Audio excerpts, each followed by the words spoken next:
And good morning, everybody. Welcome. Hot Takes Goodman and Haertl. This is one of those days, Bruce, where we have 20 pounds of shit to stick in a 1 pound bag for a 40-minute podcast. How are you? Some would argue about how much excrement we produce on a daily basis anyway, right? I mean, that's true. That's a possibility. Yeah.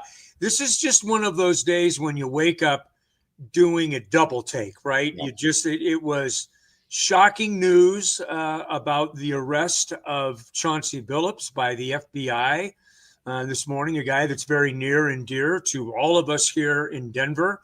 He's one of us, and we count him as our own, and obviously are very proud of him and what he's accomplished as a Hall of Famer, Finals MVP, all of the things that come with it.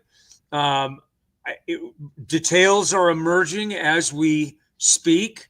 We'll do the best that we can to wade through them as we know the details so far this morning. But, Eric, anytime that the FBI is arresting someone, it's generally a pretty big deal. So that's kind of where I am right now, and I'm still kind of in a little bit of disbelief about it. We'll get into that in just a minute. First, though, want to tell you about Roller Auction. It's the best way to buy what you want at the price you want. That's Roller Auction, the leader in Colorado auctions.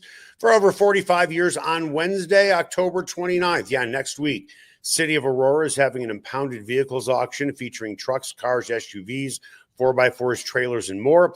Online bidding has started at rollerauction.com. Learn about upcoming auctions. There are so many coming up at rollerauction.com. And, of course, you can do everything from the comfort of your own home. You don't have to walk in and listen to an annoying auctioneer like, well, me. Get what you want at the price you want today at Roller Auction. Time now for the lead. The lead is presented by Smokin' Dave's Barbecue. It is not just the best barbecue in town, it is one of the best restaurants in town. You can find Smokin' Dave's Barbecue off 36th and Pecos. What we know at the moment about the arrest of Chauncey Billups, it happened this morning. He has been charged with being involved with an illegal poker operation tied to the Mafia. In the meantime, longtime NBA guard Terry Rozier was arrested and charged when there was increased betting activity on his under props for points, rebounds, and assists in a game in March of 2023. Rozier left that particular game in question just 10 minutes after it started, saying that he had a foot injury. Both could easily be crimes, could be convictable, could have prison time attached to it. But with that, at least in the court of public opinion here in Denver, and the way we feel about Chauncey Billups, as he is a guy who has draped himself in the Colorado flag, these two things seem completely different, even though both are probably illegal. Yeah. The first thing that you think of when a coach, the uniqueness of a coach of an American sports team, like the Portland Trailblazers, where Chauncey Billups is the head coach, that's the shocking. Before it's even Chauncey Billups, it's a coach in an NBA team. That in and of itself is shocking. Then you add Chauncey Billups to it, it becomes doubly so. But we have, obviously, with the accessibility to gambling, and you and I are casual about it. I mean, we have both partaken in it. We understand it.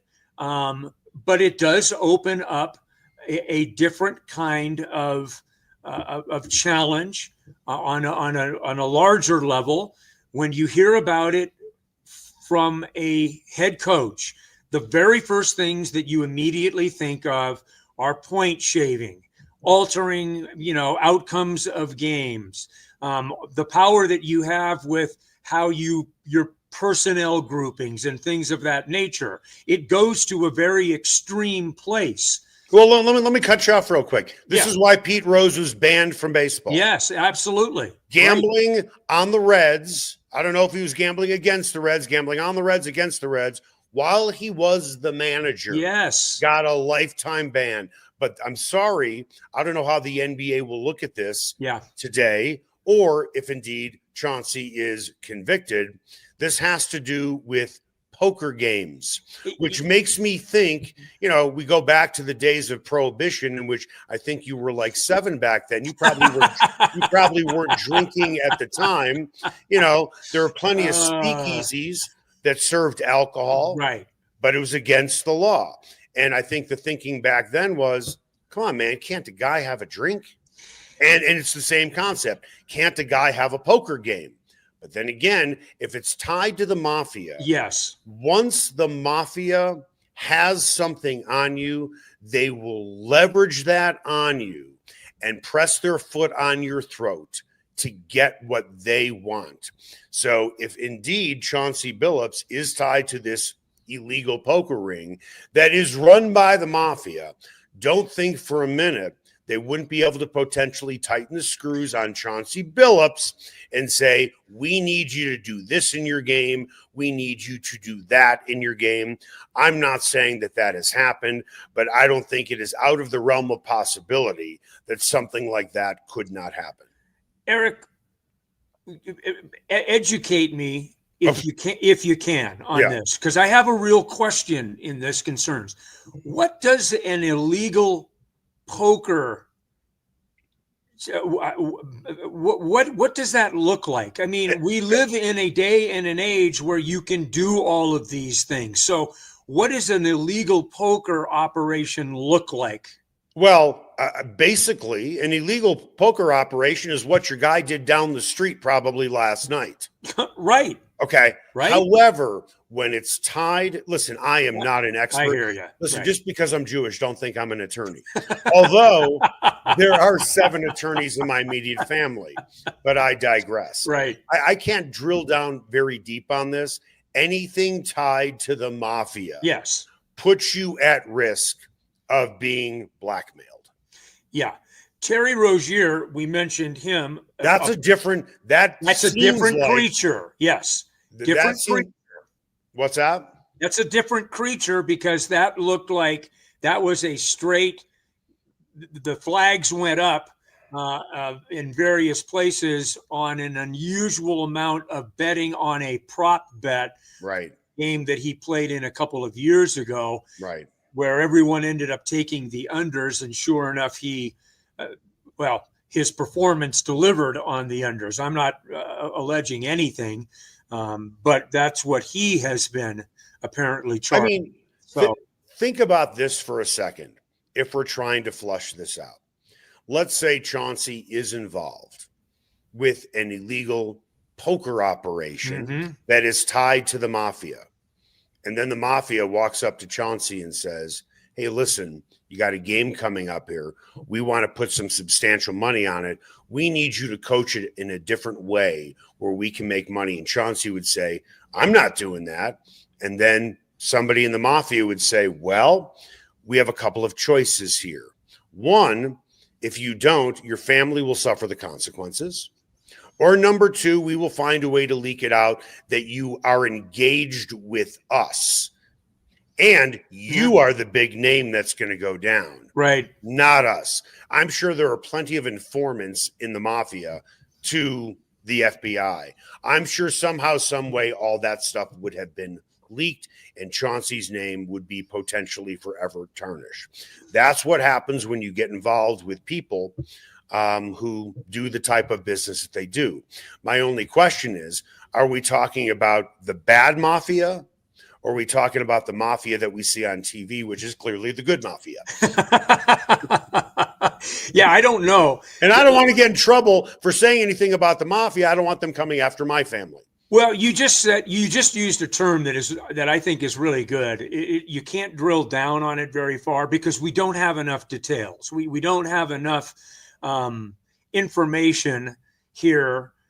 We have 2 arrests. That's what we've got. We've got 2 arrests, very diametrically different issues, but and very interesting timing too, with the tip off of the NBA just a day and a half ago. So, I mean, here we go. And that's interesting. I do think you have to consider the source. I mean, do we live in an age where this is our father's FBI or our grandfather's FBI? So here, let me spread a little bit of light on this, just as one guy's opinion. Mm-hmm. Okay. If you don't think, listen, if what they did is convictable, they will be convicted. Right. Of course. Period.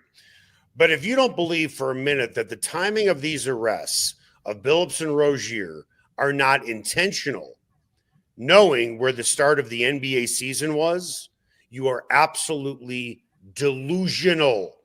Let's not forget, and I don't want to make this political, I am just stating, I don't want to say facts. They are facts based on opinion, and it's not too hard to see the trail of breadcrumbs. Let's not forget that the Trump administration wasn't happy with NBA players for supporting the Black Lives Matter movement in 2020. I think they would love nothing more than to take a big axe to the NBA tree right at the start of their NBA season. Because what are they going to be talking about tonight on all of these broadcasts? And there are 2 games tonight. Ironically, the Heat will be playing tomorrow. And just in case you didn't know, and I find this to be kind of rich, the Miami Heat's official TV partner just happens to be FanDuel Sportsbook. How about that, right? Yeah. Yeah. Mm-hmm. And the excessive, look, in a broader scope, obviously, the legalization of sports betting in our country and the accessibility now to betting makes this I guess a slipperier slope. You got to be smart about these things, and I'm not alleging anything in the case of either one of the arrests that have been made, including the one that Chauncey Billups has suffered. I just don't know enough about it, but I do know that that this will, I think, continue to be a much more prevalent issue out front. Maybe in the days past, it was an issue that kind of was, lurking out there in the weeds, gambling and this, that, and the other thing. But now it's this is all very familiar stuff to us. It's you and I can go legally place a bet and enjoy the action on a Friday night or a Saturday afternoon or a Sunday afternoon, and can do it all legally. But obviously you have to be careful with that. So I'll tell you something interesting, Bruce. Just yesterday, college athletes and school staff can now officially bet on professional sports starting on November 1st. Isn't that something? Isn't it? I mean, it is. Think about now I'm older than you, as you constantly remind me. You look fantastic. Yeah, you know what? You're older than me and you have more hair than me. Why do you think I wear a hat? But anyway, but think about the generation that you and I have basically grown up in. And just with gambling alone, think about how things have changed so much. Sports went all in on gambling money. And you know what? That's really all you need to know about the business of sports. They're willing to take that dollar from a business, a legitimate business now, a clean business now, that for years and years and years they tried to distance themselves from. Well, but there's a reason why, because they didn't want their players and coaches and executives betting on sports.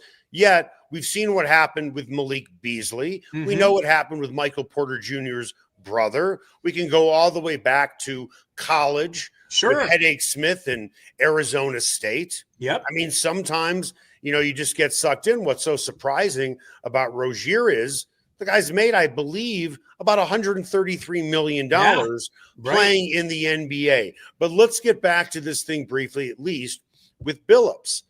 If Chauncey is convicted, how do you think this is going to affect the way the NBA looks at him? And do you think there is a chance he could be banned from the NBA permanently for a while. And is it truly that different from Rozier, who, according to the reports, he did do things to involve a game? That is a lifetime ban to me. Just one guy's opinion. As far as what Chauncey did, it had nothing to do with basketball, but it could have led down that path, especially when you are allegedly tied to the Mafia. Yeah. People could be listening to this at various times during the day. I want you all to know that Eric and I are doing this right on the heels of a press Breaking conference. news story. Yeah. Yeah. It's so the details for us right now are probably not going to be the same as they will be in about 5-6 hours or later this afternoon or evening. Look, if any coach in the NBA or in any league, it has been, if it's been proven that he or she has somehow altered the outcome of games. But that's not what he's accused of. Right. And he's not now. He absolutely, he's not now. And we'll have to wait and see how, what details.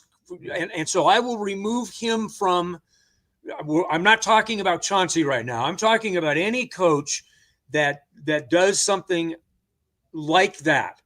I think the penalties would be severe and immediate and lifelong. I really do. Because here's the thing, Eric, and you and I've talked about this at various times over the years. You've got to believe the credibility of leagues comes from people believing what they see. You've got to, as a consumer, believe in the product that you are watching, betting on, whatever the case may be. You have to believe that it is being played on the up and up, right? You just absolutely have to do that.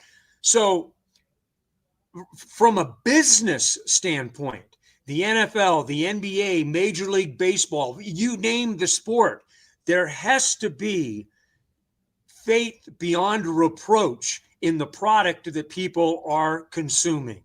Allow me to take the baton from you in our relay race on this story and cross the finish line for you. 20 years ago, sports gambling was illegal outside of Vegas, Atlantic City, anywhere in Nevada, so on and so forth.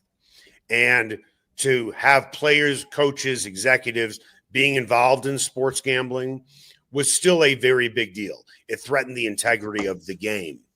Now, let's look at today, where most states, the majority of states, there is legal sports gambling. Now it has been heightened up to the sky and beyond, where people need to know that the money that they put on these games legally are on the up and up. Yeah. Back then, well said, they needed to be on the up and up for games that were illegally being bet on.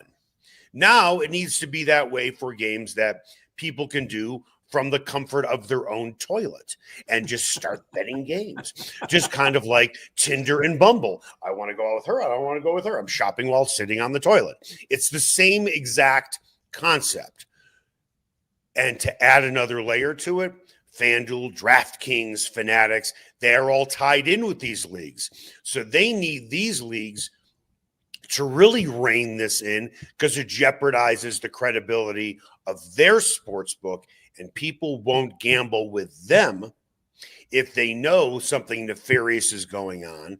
Their business will suffer. So why in the world are they going to be giving millions and millions of dollars to the NBA, the NFL, the NHL, Major League Baseball, whatever sport you want to pick, if they know that this is being rigged? Absolutely. Hence the term slippery slope. It's so accurate on so many different levels. And the amounts of money that we're talking about, I think for the casual fan would be blown away by how much money we're talking about. It's a number that starts with B, and and it's plural. There's just so much money at stake here in this thing.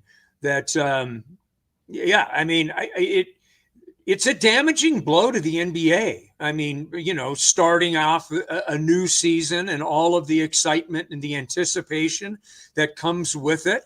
Don't think that this isn't a damaging blow. I mean, Listen, it is. It would be damaging no matter what time Right. of the year. Yeah, you're But right. don't think for a minute. This I'm is with not you. a conspiracy theory.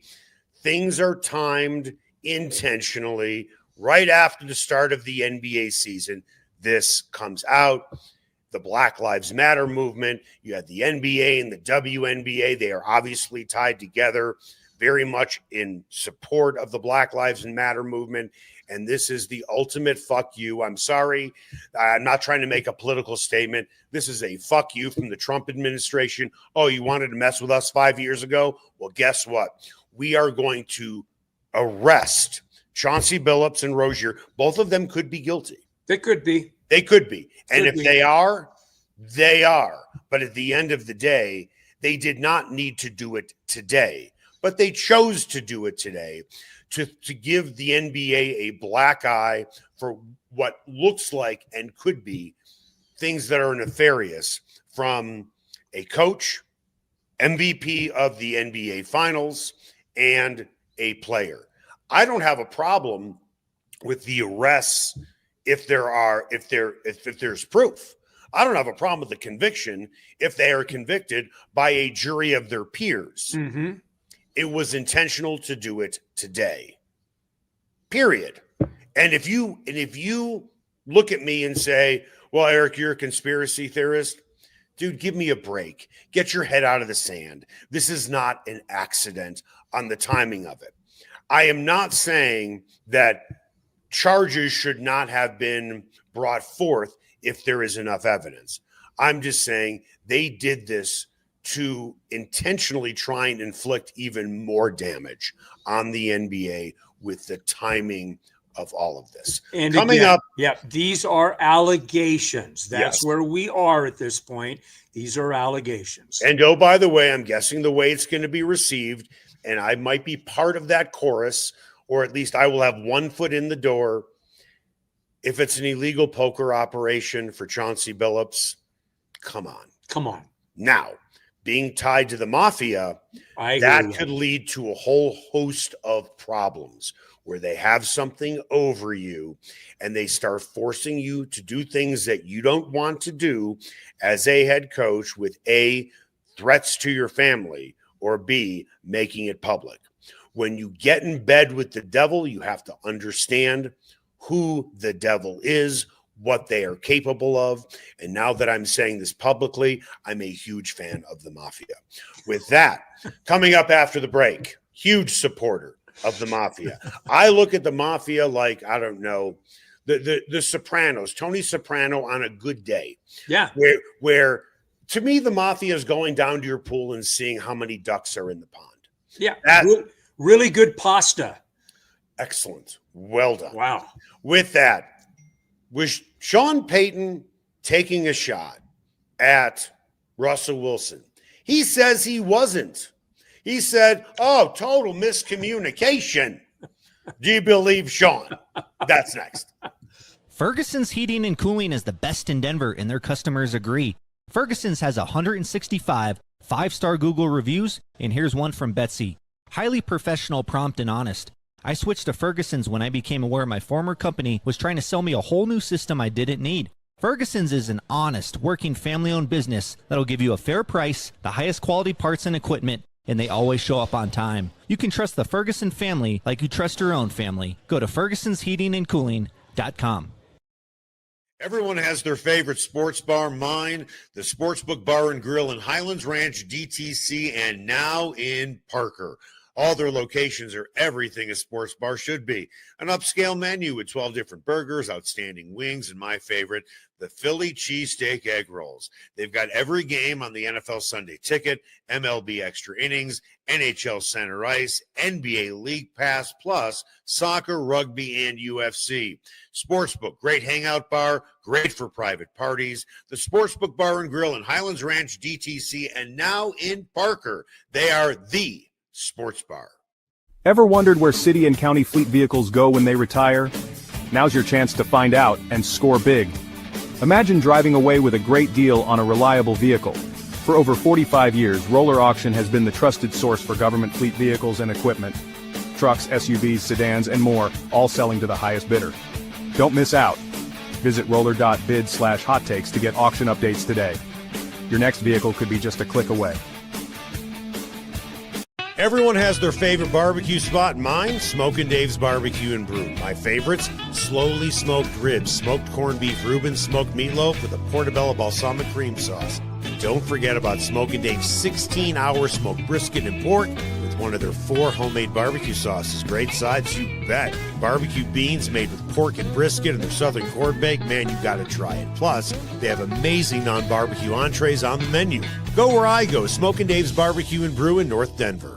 Here's another great promotion from Sasquatch and Wildcard Casinos in Blackhawk. On December 13th, it's their annual holiday auction for a pair of Super Bowl tickets, tools, jewelry, electronics, toys, and kitchen appliances. Earn auction currency with every locked-up jackpot, players' points, or a daily cash drawing. There's so many ways to earn currency, and the more you play, the more you'll be able to bid and win what you want at their auction. So get up to Sasquatch and Wildcard Casinos and start stacking your auction currency today. And welcome back. Hot Takes, Goodman and Haertl. Just want to let you know during that commercial break, because I did say some things about the Mafia. And if you're listening out there, I'm a big fan of Meyer Lansky and Bugsy Siegel, both Well Jewish. done. Yeah. Because I'm Jewish. I just put both of their posters over my marital bed just in case they decide to break in the house and kill both of my wife and I when we sleep. Once they see those posters, I hope it's a very good deterrent. In the meantime, if you are tailgating for the Broncos game against the Cowboys, you don't have to do the cooking. Let Smokin' Dave's Barbecue and Brew do the cooking for you. They are the best barbecue spot in Denver. That is my opinion. I've been to a lot of barbecue spots out there, but they're more than just the best barbecue joint in town. They're one of the best restaurants in town. Dave has had a past life. He has created great menus in the past, and this is upscale barbecue in different iterations in the way he prepares things. Just go look at the menu. It is beyond impressive. Let them cater for your next tailgate. You can find them off of 36th and Pecos. Time now for What's Trending. What's trending on Hot Takes with Goodman and Haertl? Brought to you by Mile High Sports. Well, Sean Payton kind of brushed off Russell Wilson taking a shot at him on social media, saying he wasn't taking a shot at Wilson, and in, quote, no way, shape, or form was that comment directed at Russ, but understands how it could come off that way. Rather, Payton says he was complimenting Jaxson Dart. I kind of tend to lean in the direction of Sean Payton, that he was complimenting Jaxson Dart. Mm-hmm. But two things can be true at the same time. Absolutely. I totally agree. I think you're right on target. I do think there was a complimentary tone to the work that Jaxson Dart had done. I mean, he took the team the length of the field and just about beat them on the last possession, right? But and gave them fits all day long. But it was, I mean, come on. Look, you talked about this yesterday, and it's worth repeating.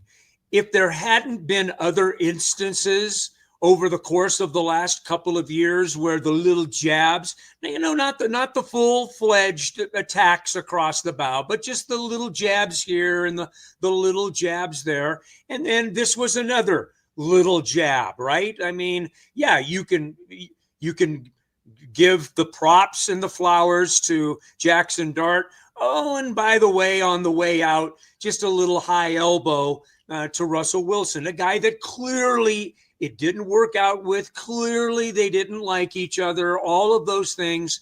I stay on my contention of yesterday that he had an opportunity. He took a shot. And now he's doing a little bit, well, not even damage control. He spoke his piece yesterday. He'll leave it at that. And for him, it's on to the Dallas Cowboys. One of two things I believe are true. Sean Payton's a smart guy. Sure, Let's get that out of the way. He's intentional. Yes. Either A, he has zero self-awareness, which is impossible. right? Right. Right. Or he intentionally did this. Right. Okay. So with that, pure speculation on my part. You think if the Giants won that game, Payton would have said the same thing? Because Payton's probably feeling it. He wasn't very happy with the way the game unfolded, but they did win. In a victory, you puff out your chest just a little bit. Just a little bit. Yeah. Okay. And granted, they weren't good in the opening 3 quarters, but they won the game. You're kind of feeling yourself. So, what the fuck? I'll just come out and say this. If they would have lost that game, really embarrassed, what do you think he would have said this? No, because because every Giant can just turn around and say, scoreboard, dude. I mean, whatever, right? I mean, that's timing is everything on that. And the remark when look, there is no question in my mind that Sean, I agree, very bright dude. Yeah. Sean's not, no one has ever used the term stupid. Maybe back in the, back in the day, Bounty Gate, that might not have been too smart, but no one is calling Sean Payton stupid. He's intentional. He doesn't say things unless there's a meaning to what he says. He's measured in his remarks. There have been many moments since Sean Payton has been hired where I don't want to, well, certainly right off the hop, the interview with Jarrett Bell, he certainly stepped in it. He did. He knew what he wanted to say, but he wanted to blame it on too many lattes. Fine. He's taken plenty of shots at Russell Wilson. He has made comments that made people sit up in their chair and say, oh, so you feel that you are the best in the NFL at evaluating quarterbacks. He has come out and said, this is a Super Bowl team. Mm-hmm. I've coached all these teams, and this is the 7th team, 6th or 7th team I can remember that really had it. He knows what he is saying. Of course he does. Now, if he wants us to look at him as a pretty dumb guy with no self-awareness, fine, I'll take you at your word. But I look at you as a smart guy, Sean. Yeah. I mean, of all of the things that I would come away with from Sean Payton is that he's a damn smart guy, period. And nothing will change that. I just think that those kind of things get stuck in a guy. There are certain people that just cannot forget, right? They just can't forget. Some people can't forgive. Some people can't forget. Some people can't do either, whatever. I think Sean remembers these things, and and he is confident enough in himself that that he doesn't mind reminding people that he remembers those things. So think about this for a second. What if down the road Roger Goodell hands Sean Payton a Super Bowl trophy? Do you think that Sean's going to have a difficult time not taking a shot at Roger Goodell on that podium for everything that happened with Bounty Gate? It wouldn't surprise me. I shouldn't say it wouldn't surprise me. It would disappoint me if Sean took a shot at Goodell right there on that stage. A lot of his supporters will say, well, he's reached the top of the mountain. He can say whatever he wants to say. But I would not put it past a guy like him to resurrect the past of Bounty Gate, in which he was suspended for a full year, and he blames Roger Goodell for it, for him to now, all these years later, try and get a little jab in at the commissioner because he is still pissed off about it. I hear where you're coming from, and here is how I would push back on that. Would it surprise you 100%? Yes. And here's why it would surprise me. Because there are multiple things that I really actually like about Sean Payton, and I really do.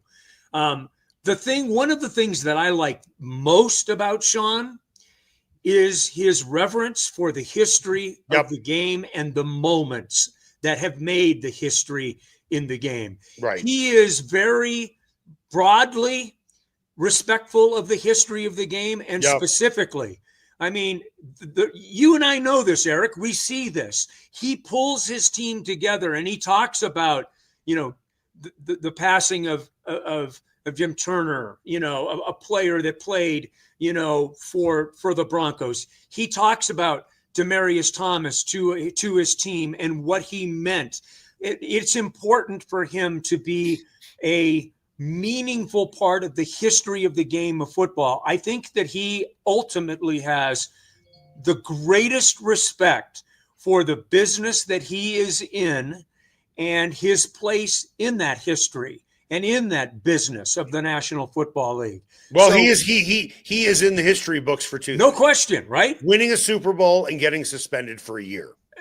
And then a really marginal movie being made about his life story starring the King of Queens, Kevin James. Let's move along. The Nuggets open the season tonight against Golden State. What do you expect to look different this season? Depth. I expect depth to look different, and the dependability of depth is what I expect to look different. And I think it starts from jump. I think that David Adelman wants to get off to a quick start. He has talked about that really from his from the end of the last season, and when they finished up in the playoffs, the importance of getting going. I think that they're built now for that. Let's make sure that we've got a guy like Jonas Valanciunas that can spell Nikola Jokic. Let's make sure that we have good depth that can come off the bench and we don't have to stutter step for the next 8 minutes, trying to get back to getting the first unit back in there. I think it's a better, deeper team. I think it's made for the long haul as long as they stay healthy. And I am very anxious and excited to get after it tonight in a opening game against a team that played well in their opener, that really handled the Lakers without really much problem at all. A team that you and I have talked about as recently as last week that people seem to really like, Golden State. Okay, we'll have to wait and see. But yeah, I'm anxious to see it right from tonight on. I think that I'm excited to see it. It's funny we talk about the bench. The bench on a scale of 1 to 10 to me is maybe a 6 and a half. Yeah. Right. Yeah. It's good. It's not great. No. Hold on. It's certainly not Oklahoma State. No. But when you compare it to last year, this is the greatest bench in the history of this organization. When you compare it to last year, they don't have to have a great bench to win a title.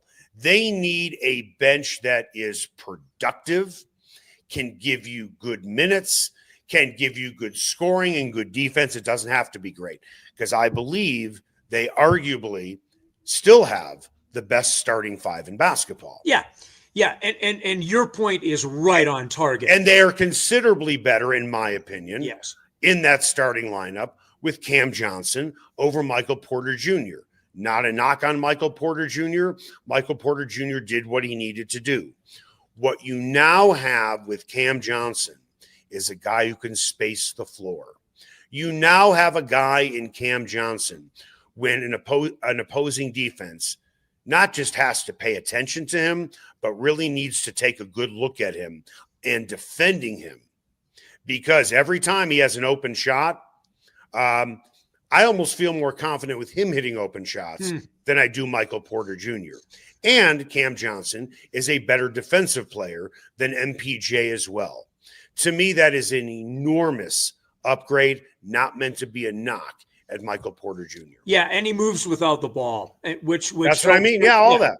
With help, that which obviously helps your offense. Anytime that you have movement and you keep a defense having to defend you, not in just one place. And Michael Porter Jr. was a great catch and shoot guy. I mean, he's a spot up shooter, and that's his game. Cam Johnson has more versatility than that, and I think that will make them a better team. But to your point, Yeah. When we talk about the Nuggets depth, I'm not comparing them to Oklahoma City. No. I'm not because there is no comparison. But I think this to that bench type of actually, this bench is better than the championship team with Green, a rookie in Brown. And oh, by the way, I could be way off on this. People are talking about Bruce Brown like he's 37 years old. Yeah, he's still oh my God, this guy's been away for 2 years. And what kind of Right. drop off are we going to see? It was 2 years ago. Yeah. The guy is what, around 30 years old? Yeah. It's not as if he's 37. No. And he's home. This is where he really wanted to be. He's talked about that. The second that he got to Toronto and or Indiana, wherever he was in Indiana first, and then to Toronto. By that time, he knew that he really needed and wanted to get back to Denver. And it's great that it's happened. No, I love what they have now. And you're right, Eric. Compared to the depth that they've had any time during this championship window, you can make a very firm argument, and I would support it, that this is the best depth that they've had. Just having Valanciunas alone to take the pressure off Nikola Jokic makes it so much better. But then when you add Hardaway and others, you've got all of a sudden guys that can play really meaningful minutes. You're looking to maybe build the lead a little bit, hold the lead. You're looking to create defensive pressure against a team, make it harder for them to score. If you can do those things with a second unit, largely a second unit in there, then you're way ahead in the game. Because to your point, the Nuggets have already proven themselves from a starting five standpoint. That's not even a question. Generally speaking, the Nuggets have to get off to a hot start this year. Mm-hmm. In their first 28 games, roughly, they need to be something like, 20-8, something like that. Yeah. They have to be, because the middle part of that schedule, which includes a 7-game road trip, is going to be really difficult for any team, no matter how good they are. Then at the end of the season, they have a whole mess of home games as well. So getting off to a fast start, just like for the Avalanche, is incredibly important for the Nuggets to build some sort of lead or momentum over the pack for seeding purposes, because it's going to be very difficult come late December through January and a lot of February. That's going to do it for us. Hot Takes, Goodman and Haertl. Make it the best possible day you can.